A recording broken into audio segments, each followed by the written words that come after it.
नमस्ते। आज के इस विश्लेषण में हम उस ब्लूप्रिंट को बिल्कुल डिटेल में डिकोड करेंगे जिसकी मदद से हम अपने एक आम लैपटॉप पर अपना खुद का एक मिनी चैट जीपीटी बना सकते हैं। एकदम शुरुआती लेवल से समझते हैं कि आखिर ये सब काम कैसे करता है। तो चलिए सीधे इस रोड मैप पर चलते हैं।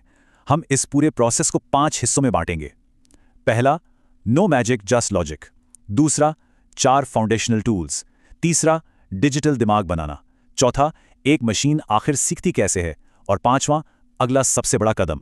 तो शुरुआत करते हैं पहले हिस्से से, नो मैजिक जस्ट लॉजिक, यानी इस ब्लैक बॉक्स के पीछे का राज। अक्सर हमें लगता है ना कि एआई के पीछे कोई बहुत ही कॉम्प्लेक्स जादू या किसी दूसरे ग्रह की टेक्नोलॉजी छिपी है, पर सच तो यह है कि ऐसा कुछ नहीं है। ये पूरी तरह से बस कोड, डेटा और मैथ्स की एक बहुत ही लॉजिकल और रिपीट होने वाली रेसिपी है। अगर हम एक बार इस रेसिपी को समझ लें तो इस मशीन के काम करने का पूरा नुस्खा शीशे की तरह साफ हो जाता है। आइए अब दूसरे हिस्से की तरफ बढ़ते हैं, जहां हम उन 4 फाउंडेशनल टूल्स की बात करेंगे जो इसकी नींव रखते हैं। सोचिए, अगर हमें एक 100 मंजिला इमारत बनानी है तो नींव कितनी मजबूत होनी चाहिए। इस डिजिटल इमारत की नींव का पहला टूल है पाइथन। अब इसको ऐसे समझिए, जैसे अगर हमें किसी से बात करनी है तो हमें उनकी भाषा आनी चाहिए। ठीक वैसे ही मशीन्स को इंस्ट्रक्शंस देने के लिए डेवलपर्स बेसिक पाइथन कोडिंग का इस्तेमाल करते हैं। ये बेसिकली मशीन से बात करने की भाषा है। दूसरा टूल और भी दिलचस्प है, पैंडास और नमपाई। इमेजिन कीजिए कि 1000 किताबें हैं जो बिल्कुल बेतरतीब और बिखरी हुई पड़ी हैं। अब उन सबको उठाकर एक बहुत ही साफ सुथरी एक्सेल शीट में ऑर्गेनाइज करना है। ये टूल्स वही काम करते हैं। ऐसा इसलिए जरूरी है ताकि मशीन अपना सबसे पसंदीदा खाना यानी कि डेटा बिना किसी कंफ्यूजन के आराम से खा सके। अब आता है तीसरा और सबसे खास टूल, मैथ्स। ये किसी भी एआई का सबसे बड़ा सीक्रेट है, क्योंकि कंप्यूटर्स को तो हमारी हिंदी या इंग्लिश समझ नहीं आती, उन्हें तो सिर्फ नंबर्स समझ आते हैं। और यहीं पर मैथ्स के ये 3 मेन पिलर्स हमारी मदद करते हैं।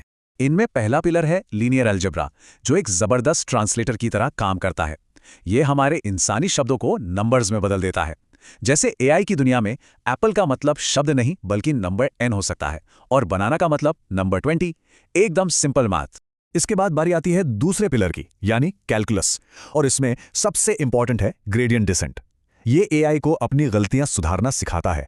इमेजिन कीजिए, जब हम पहली बार साइकिल चलाते हुए गिरते हैं तो अगली बार हमारा दिमाग खुद ब खुद बेहतर बैलेंस बनाना सीख जाता है, राइट? बस वैसा ही ये सिस्टम को बताता है कि गलती कहां हुई है और अगली बार इसको करेक्ट कैसे करना है।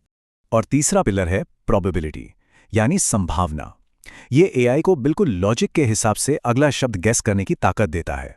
अब अगर कोई सेंटेंस शुरू होता है आसमान का रंग, तो 99% प्रोबेबिलिटी है कि अगला शब्द नीला ही होगा।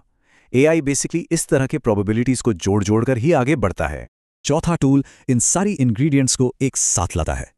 पाइटॉर्च और टेंसरफ्लो जैसे फ्रेमवर्क्स एक तरह से हमारे लिए उस गैस स्टोव का काम करते हैं जो गूगल और मेटा जैसी बड़ी कंपनियों ने बिल्कुल फ्री रखे हैं। तो हमने जो डेटा रूपी सब्जियां और मसाले तैयार किए थे उनको यहीं पर पकाया, यानी ट्रेन किया जाता है। अब जब हमारी नींव पूरी तरह से तैयार है तो हम आते हैं तीसरे हिस्से पर, यानी एक्चुअल डिजिटल दिमाग बनाना।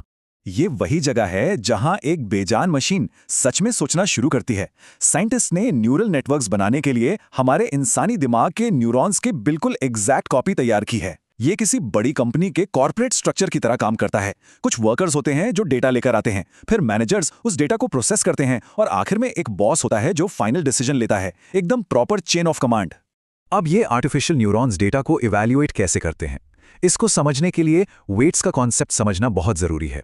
मान लीजिए हमें नया स्मार्टफोन खरीदना है, तो हमारा फैसला कैसे होता है? शायद कैमरा क्वालिटी का वेटेज 80% हो और फोन के कलर का वेटेज सिर्फ 20%। न्यूरल नेटवर्क के अंदर भी बिल्कुल यही वेट सिस्टम हर छोटी बड़ी चीज को जज करने के लिए चल रहा होता है। इस पूरे दिमाग के आर्किटेक्चर में रैल्यू जैसे एक्टिवेशन फंक्शन का भी बहुत बड़ा रोल होता है। इसे एक बहुत ही स्ट्रिक्ट गेटकीपर समझ लीजिए।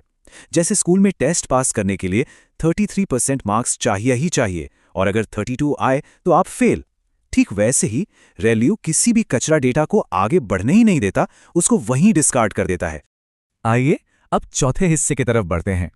हमने दिमाग तो बना लिया, पर यह नया दिमाग खुद को ऑटोमेटिकली सुधारना कैसे सीखता है? इस मशीन लर्निंग प्रोसेस को अगर हम ध्यान से देखें तो यह किसी भी स्टूडेंट के टेस्ट देने जैसा ही है। पढ़ाई की, मैथ्स का टेस्ट दिया, टीचर ने उसमें गलतियां निकाली और फिर घर आकर उन गलतियों को डीपली स्टडी किया ताकि अगली बार वो रिपीट ना हो। इस पूरी प्रोसेस में एक लॉस फंक्शन होता है। ये लॉस फंक्शन बिल्कुल टीचर के उस लाल पेन की तरह है। ये मैथमेटिकली कैलकुलेट करता है कि मशीन का जो पहला गेस था वो आखिर कितना गलत था। जैसे 10 में से 4 जवाबों पर रेड पेन से क्रॉस लगा हो, ताकि मशीन को एग्जैक्टली पता हो कि उसने कहाँ गलती की है। और गलती पता लगने के बाद आता है सबसे ज़रूरी स्टेप, बैक प्रोपगेशन। ये वो स्टेप है जहां मशीन अपने खुद के कोड में वापस पीछे जाती है और उन सभी गलतियों को फिक्स करती है। और जानते हैं, जब तक एकदम परफेक्शन नहीं मिल जाता, तब तक ये सुधारने की प्रोसेस हजारों लाखों बार रिपीट होती रहती है। हमारी मंजिल का आखिरी और 5वां पड़ाव, इंसानी भाषा को अनलॉक करना। देखिए, अब हमने सक्सेसफुली एक ऐसा डिजिटल दिमाग तैयार कर लिया है जो सोच भी सकता है और अपनी गलतियों से सीख भी सकता है। लेकिन सच कहूं तो इसमें अभी भी एक बहुत बड़ी कमी है। ये जो शानदार मशीन हमने बनाई है ना, ये अभी पूरी तरीके से अंधी और गूंगी है। ये हमारी भाषा को समझने या बोलने में बिल्कुल असमर्थ है।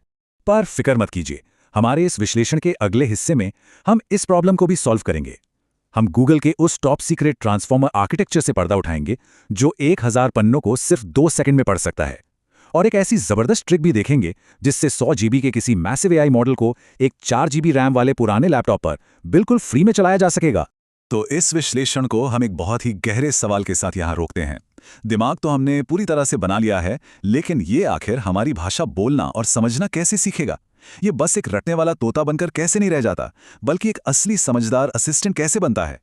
ये एक ऐसी दिलचस्प पहेली है जिसका जवाब हम अगली बार ढूंढेंगे।